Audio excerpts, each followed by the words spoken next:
Bonjour chers téléspectateurs, bonne tarde, bon dia, ça dépend de l'art que vous me suivez. Merci beaucoup à vous aussi que vous passez attention à nous dans l'émission qui toko bolinga kami ou la kabino émission moko ya gumakasi. Je dis merci à HD Oazana si ma caméraman, je dis merci à lui et puis je dis merci à Ginzambe, je dis merci à tous les téléspectateurs qui vont me suivre. Merci Nabongo Piba Bondi Anabino Belé. Abonnez-vous massivement à la chaîne Ange 4 Cadence TV. Vous ne serez jamais déçus. Aujourd'hui nous sommes là. Maintenant aujourd'hui nous sommes là avec un grand artiste, musicien. Grand P Bozi Boziana, je suis avec lui, c'est avec lui que nous allons essayer un peu de parler. Parce que tout le monde est en salon de Kamousi Bisso n'a pas maladie boy. De biter surprise ni à Mémé Bisso. Avec lui, nous allons essayer un peu de voir et puis de connaître puis ko yeba et lokoyo. Aïe Bisso na kati ya Luanda. Bobo Zangate ko s'abonner à la chaîne Bino YouTube Ange 4 Cadence TV. Barema Kalabino, ça me fait tellement du plaisir. Merci. Sans plus tarder, là, je vais recevoir mon invité ainsi spécial. Avec lui, nous allons essayer de parler avec le grand artiste musicien congolais, Grand P. Bonjour, papa. Bonjour, maman. Vous allez bien? Ça va, on a bien. Bien habillé, hein? Ah, bon, toujours, hein. Ok, Grand P, tout le monde a un salon de Tokamwe parce que tout le monde a une maladie, malgré Covid, tout le monde a un salon de Tokamwe. Surprise, nous avons un salon de Tokamwe. Nous avons un salon de Tokamwe. Bon, ils ont un Moussala. Toye Moussala. Toye Moussala. Toye to sepeli sapé bana Luanda. Oyo. Mon abisso kala. Toye pepo to sepeli sabango. Bien sûr, tous en période de Covid, mais toujours respecté quand héros, pessi, ils ont toujours respecté. Parce que tout le monde est musicien belé, il y a des gens mingi à belé, baluka qui visait à Luanda. Pour bailler à Luanda partir malade, mais tout le monde va mettre grand mot stratégie nous salé. Parce que tout le monde a grand pimba mon à Luanda. Et puis en plus na maladie à Covid. Ça nous dépasse quand même. Tout le monde stratégie nous ça peut oyer mon côté. Tu viens avec des musiciens, orchestre no mobimba. Donc c'est vraiment une chose moi qui un peu collé là-bas tout quoi parce que toi on a plein de maladies comment à part grand père qui koya mbala moko boyena ba musicien na ils a stratégie nous salé. On a stratégie il y a producteur. OK. Hein? On a producteur ni mutu. On a biso goya ils a producteur. Mais à Sali Masolo, à Sali Matolo, il y a un moni tout ça, toi. Donc, il faut que ça producteur à un niveau à l'école. Ok. Merci beaucoup, Grand P.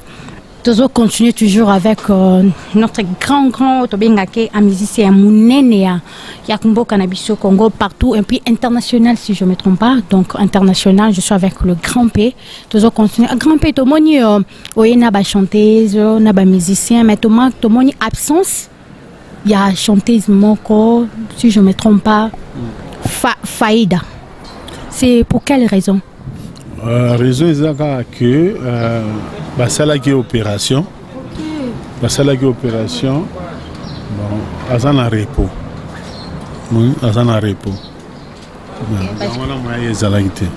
Ok, parce qu'il y avait des gens, c'est pour ça qu'il y a des questions, peut-être va canner ça longue, peut-être va moni comment, c'est pour ça tout n'a qui biso habité, autour de biso Grand P, si c'est comment ça se passe.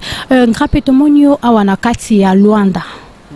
Toyoka ki balobi oza na niveau na studio si je me trompe pas niveau na combien d'engenen les projet maintenant nous to démarrer mais les un projet to démarrer na mté bazala informer kalaté bazala informer. Mais dans quatre albums, on va le dire que ça le featuring, au ça la featuring on a fallu duplique. Mais pourquoi pour Nika Kaba jeune talent? Là on va sous un jeune talenté. Bah sous un jeune talenté, natif. Le King, un jeune talenté, donc même à ta duplique un jeune talenté. Tout ça là il a fallu. tosalaki na Fally mais etikali kaka tosala clip tosalaki mpe na Redi ya Misi tosalaki mpe na Ferré na Ferré bon. Voilà. Chers téléspectateurs, ils ont ambiance à l'émission Nabiso, toujours Koba toujours dans l'émission Nabiso. Papa, na moni au sein de featuring na Fally. Mais autre fois, tout le monde a qui featuring na Ferré, comme tu viens de dire. Mais tout le monde a qui que na clip. C'est à Mimonisa qui te fait à Mimonisa qui mais tout le monde dit sous social sous featuring na Fally. Est-ce que Fally pas que ça la ndenge moko ndenge faire à ça là parce que les musiciens congolais sont un peu compliqués hein? Je ne sais pas. Pour tout le monde sous na featuring na Fally. Non. Pas nous surtout baza ndenge moté. Ba tout ba ndenge moté. Et puis so tali peut faire so ka boyi ko ça la clip eza na rolo ba bon côté. Et ça là il y a un contre-temps. Un contre-temps, et c'est là que tant de programmer tout ça, tournage, il y a personne qui n'a pas nécessaire, donc il y a un similité. Donc voilà. Mais avec le King, tout ça l'option. Vraiment. Papa, grand-père, j'ai encore une autre question que je voulais poser. Je vais poser une question à Sous. Il y a une différence entre la musique selon la musique à l'Elozokende, la musique y a par rapport à la lecture, par rapport à je peux dire, par rapport à la clip, à la composition. Différence nini par rapport à Nyonso, quelle différence sur Kokiko Sala na Katsuana, la musique à la musique à l'Elo? Ce que tu as bien. Les appels la différence. Pour musique ya lelo, bazo zonga kaka na kala. Ce qu'on a dit bien, bazo zonga kaka na kala. Donc on voit que musique ya kala ne mutu ele kaki. Donc différence c'est ça musique mongo po musique ya kala ya on appelle bango bakomi kobeta. Donc voilà. Ok, d'accord. Toujours continuer, chers téléspectateurs. N'a abonné sur Ange 4 Cadence TV. Vous s'abonnez tellement beaucoup à la chaîne Ange 4 Cadence TV parce que vous ne serez jamais déçus de notre boss Patty Libonson, boss de boss et puis Maman Sandrine. Et puis je dis comme merci.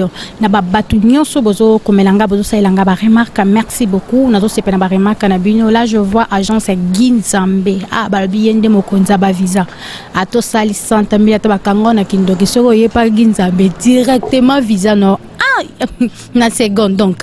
Bah merci Nabino Penza Ebele papa skoto koti pena na actualité pour na makambo oyo ko sala na kati ya Luanda awa tozomona est-ce que vous en avez combien de concerts oyo programmés na kati Angola mais précisément na Luanda na Luanda tozana 3 concerts déjà les 8 to bete pas junior to etikali n'a confirmé non place T. Place et vous allez confirmer le même les 8 Ok, chante papa à part na kati ya Luanda ndina lobaki précisément na Luanda. Beaucoup bête appelle Libanda donc na ba province donc ils a déjà to bokosu kaka na kati ya Luanda. Non toko bête appelle na Mbanza. OK. Mbanza Congo peut to beta. Nous allons concert de revoir sur le Betty Nambanza après le Beta sur la Louf. La Louf après Ok papa, musique au Kobeta c'est un ancien succès. To Kobeta vraiment musique non ba yasikoya. Musique qui sont talibien to Beta ka ancien succès.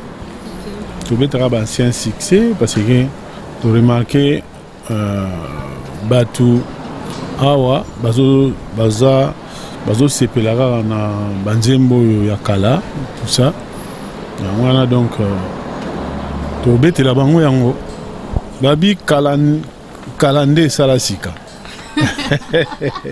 C'est ça kalande salasika. Ah oui, pour le programme le 8 ils ont dengeni na R nini puis c'est comme Normalement, Tokobanda avant, bata ba 15h. Ba 15h, 19h30.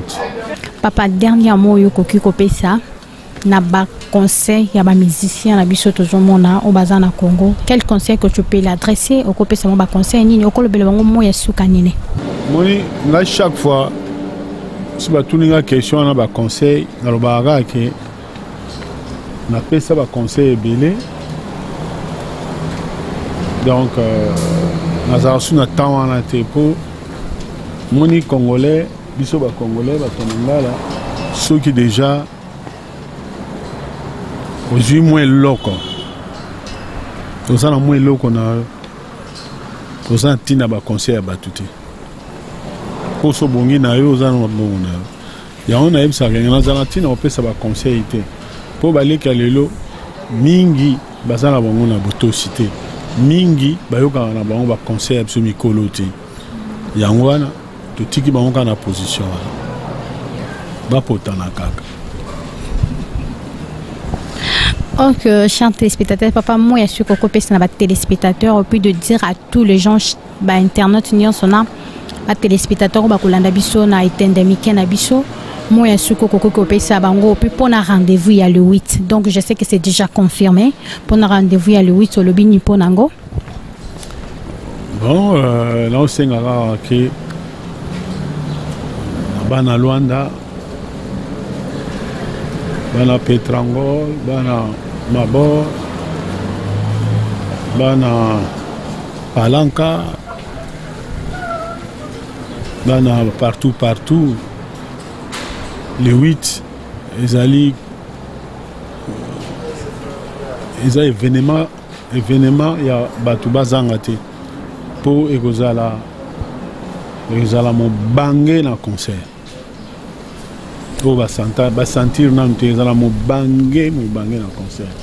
Pour tout péter la bango, répertoire, habité, répertoire presque tout. Pour mettre la bango, répertoire. Il y a Zaïko, tout mettre en répertoire, il y a Sifi le collé, Yoka le collé, Langa Star, Choc Star, Anti-Choc, t'as la répertoire, donc tout va se retrouver, maman. Va se retrouver. Donc on a besoin de la kaka, la main, Boya, pour ce là, t'as la kaka, tout ça déjà sur le terrain. Boya et Belé, tout se fait ensemble. Merci beaucoup, Papa Bambote no pesi na banani, bao bazolanda, na banani okoko pesa Bambote no nyonso bakolanda biso. Ouais, nazo pesa Mbote tout d'abord na 00 Kodamboka Willy Moucheni et puis nazo pesa Mbote na Laurent Sokoko. Nazo pesa Mbote na Abel Maya prêtre. Nazo pesa Mbote na producteur Nabiso Zacharias. On pesa Mbote na Mabize Fumutoto. Nazo pesa Mbote na Tour du Monde Dondas Kiala. Naba Oyo, on pesa Mbote na Madame Nangai, Mama Bana Fati Mandarine, na moi Nangai Arlette Mbenzu. Voilà. Rubana Tangi Bakombote. Et puis, nous avons remercié chaîne Abino, Ange 4 Casans TV. On a remercié Hôtel Oyo, pour espace. Cher Internet, chers téléspectateurs, toujours continuer quand l'émission a bino maintenant nous avons bino chef orchestre yemo pour se présenter. Cher Internet, nous sommes Ange 4 Cadence TV maintenant nous avons yenda kolba. Bon dia, boa tarde, bonjour papa. Bon dia kanolobi, boa tarde, ndenge na bino kanolobi. OK. Boni papa. Bien, pepele namboka na bino. Ndenge kana uti koloba na ba téléspectateurs nyonso bazolanda biso na yambi chef orchestre ya papa ya grand P Bozi Boziana yo maintenant koki ko se présenter yo moko loba pour ki ba téléspectateurs ngai Piroger chef d'orchestre anti-choc naza accompagnateur quoi na accompagnateur donc tous en arata Luanda wa ma solo tu ezali quoi bon maintenant to bani bina ma solo te toujours en stage à la répétition toujours répéter dans nous mes premières productions à les 8 je crois les 8 et puis deuxième production à les 22 il y a mois de mai les 8 à mois de mai dans les 22 à mois de mai donc tous en Luanda wa tous en rabat téléspectateurs sur Luanda bana Ojaenda Mabor Kimbangu Palanka donc partout grand-père les grands mayas azaliawa tout ce qui soutient à Bino quoi donc c'est ça quoi donc les gars ont bien babilengi nini bo memeli biso ya mkolongo ya le 8 ko zana ndenge ni donc toyo kaka le 8 okene bena fiche le 8 ozonga boy na le 8 wapi na junior toyo bate bilengi nini bo memeli biso bon bilengi to memeli bino ezali nouvelle formule anti-choc nouvelle formule avec ba chanteuse Yassika nouvelle formule toujours Pamela tous en Nachiko donc ils ont nouvelle formule ils ont bien formé donc vie des athées de bilenga sika yangwana ba yoka nouvelle formule anti-choc avec bien formé par les grands mayas Bozi Boziana de bilenga sika yangwana donc vous découvrez babloga bien pendant bango quoi donc tout ça na mélomane boye belé boya vivre quoi des événements à très kitoko parce que les anti-choc nouvelle formule. Donc nouvelle formule avec nouvelle formule, ben on va se salamé belé na kati donc belé pour découvrir pena donc babilo ba vocal la ba ya pena na momi pena betango penda. Ah papa moi suka poto comme déjà na suka émission na biso moi suka ko quoi ça donc c'est bambo profiter pour pesi bambote nao. Bon bambote kaka mingeza bino non bato Luanda na noa. Nous avons Patrick Toto, Basé Belé, Igo Bass, Eric Fak, Josué Niassoa, José, Basé Belé. Bon, son Nathalie Kotaki, Nipé Basé Belé, nous avons JC Ekawa. JC Ekawa Zali, donc, on a donc, nous avons eu un rôle batté. Nous avons Thierry Migler, mon général full, mon général Thierry Migler. Nous avons président d'Ondassi, tour du monde. Nous avons président Edo Dabou. On a venu soutien Makassi, mouvement Abino Yango et Zanarata Luanda. Naebike, tout est légalement bien. Et sans oublier Gabi des Bronzes et son équipement. Maître Johnny Yaboussele, donc Basé Belé quoi, Basé Belé. Moi, je suis un soutien à Bino. En tout cas, vous avez décidé de avec les gars Mayas, vous ne pas c'est à Bino déjà. Donc, les gars Mayas, Lamba déjà, Damas, Moro déjà, Biloko Brolia, ils ont bloqué la maman on a 82. Dans 1982, bloc 1982, aujourd'hui on a 2021, ils ont l'engi fort de ce chauffeur, on va danser. Donc, ils ont dit Mantanga.